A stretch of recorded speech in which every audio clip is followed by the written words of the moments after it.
What's up, everybody? Givers55 here. I won't be doing this much longer talking about FRANkLin, but I've got a few things to say about him.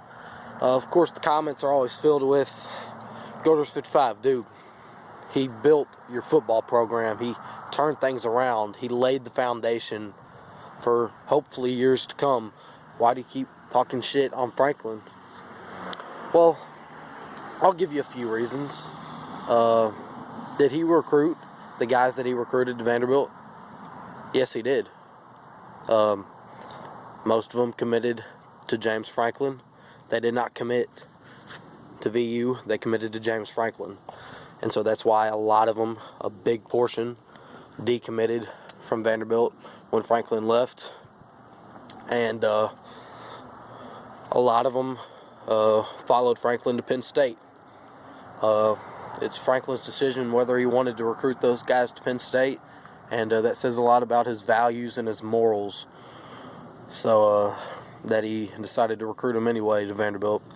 That he decided to recruit him to Penn State from Vanderbilt after giving us a big top 25 recruiting class once again. And now we're probably barely in the top 100 now. I think we're in the top 75 or something now. I don't know. It's probably been bumped back quite a few.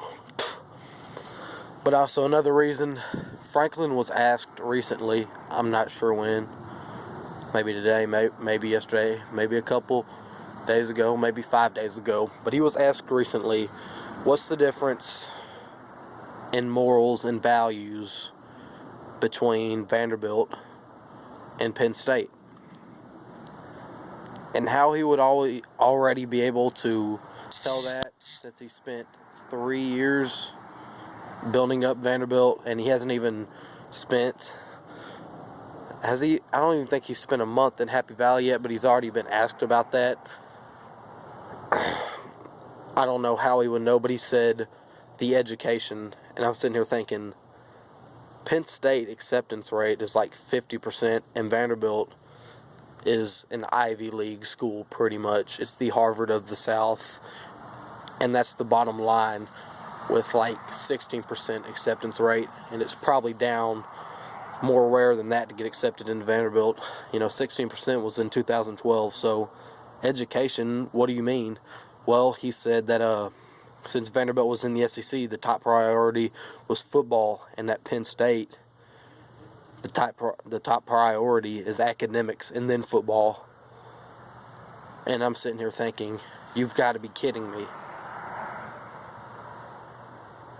That's why it's hard for us to recruit, because academics are above literally everything at Vanderbilt.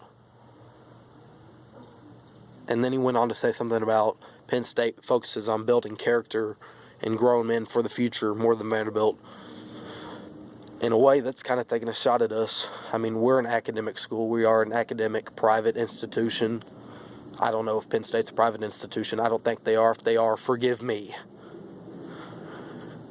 Either way, him saying that football is a top priority at Vanderbilt, is it a priority? Yes, it's become a priority. David Williams, Nicholas Zeppos, Derek Mason, and all of them, it's a priority now. The big, however, $1 million, I forget, $45 million inside all-purpose practice facility showed that athletics is a priority and football is a priority, and that we're committed to continue to build a football program in Nashville. But at Vanderbilt University, the first thing that comes to your mind, academics. We've got one of the top medical fields in the nation. Bottom line, I could tell you firsthand, I snapped my leg. I snapped my femur bone in half back when I was younger, and I went to Vanderbilt University Kids Hospital, and I can tell you firsthand that we have one of the best medical facilities. We have one of the best medical fields in the nation, pretty much in the world. And just so many other things, language arts, science, math, just the whole 9 yards when it comes to academics. And he's going to sit there and talk about how football is our top priority at Vanderbilt, and at Penn State it's about building men for the future and academics.